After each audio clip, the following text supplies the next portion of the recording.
It's a week dedicated to honoring our unsung heroes. National Nurses Week runs through Monday and is an opportunity to recognize their compassion and contributions to the healthcare industry at a time when there's a nationwide shortage of frontline workers. Joining me now this Thursday morning is the Dean of the School of Nursing at Quinnipiac University, Larry Slater, and Abigail Crowell, who is getting ready to graduate with a nursing degree on Saturday. Hopefully the rain holds off for you, but good morning to you both. So Abigail, why nursing? Well, I got into medicine through EMS a few years back, and that really led me into nursing because I'm really excited to be able to have that patient-centered relationship in my career, and I'm getting really excited to work with all these fabulous nurses and colleagues. It's an exciting time of your life for sure. And Dean, you are educating the next generation of nurses at a time when we need more nurses. So how has that impacted enrollment and your approach in the classroom?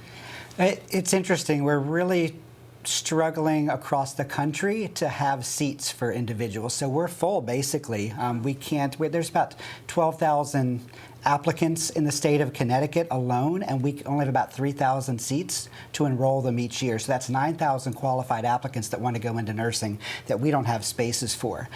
So what we do is ensure that the students that we do get are successful. We work on competency-based education to make sure that when they graduate, they have not just the nursing skills, but the professional skills, the communication, the collaboration skills to make sure they're successful in their first job. And we're hearing that from hospitals. They want people who are workforce ready because they just don't have the time to train these people at a time when everyone's retiring, the high turnover rates. So are there any opportunities to fast track these nurses to get them in the workforce sooner? We do have some interesting programs. There are 12 and 15-month accelerated programs for those that already have a bachelor's degree. Okay. They can pretty much get through pretty quickly.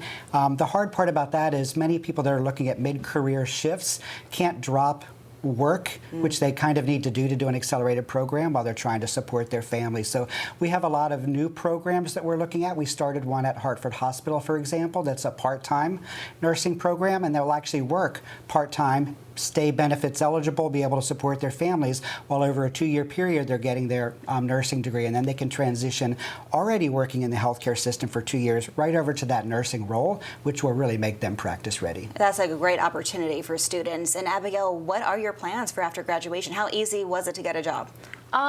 It definitely was difficult, but with Quinnipiac's help, it definitely made it easier. There's a lot of great supports within the school that helped me get a job lined up.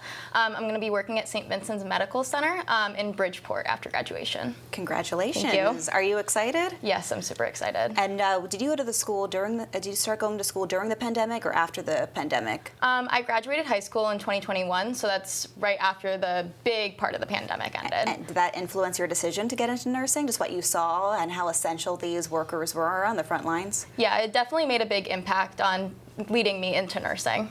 And she's going in the healthcare sector, the hospital, but that's not the only opportunities for nursing students. So it's pretty wide, especially here in Connecticut. There's so many opportunities.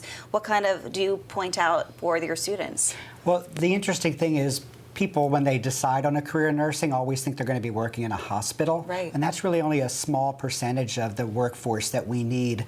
When you look at home health, rural health care, primary care, we need nurses across the state of Connecticut that are interested in serving their communities and their population. So we really also try to focus not just on that hospital-based education, but on the community-based education as well. So they're prepared to step into these primary care roles where they're really building those one-on-one relationships with the patients and their families to really improve health for all of our communities. And we got to go, but Abigail, you mentioned you're from Massachusetts, but you're deciding to stay here in Connecticut. Why is that?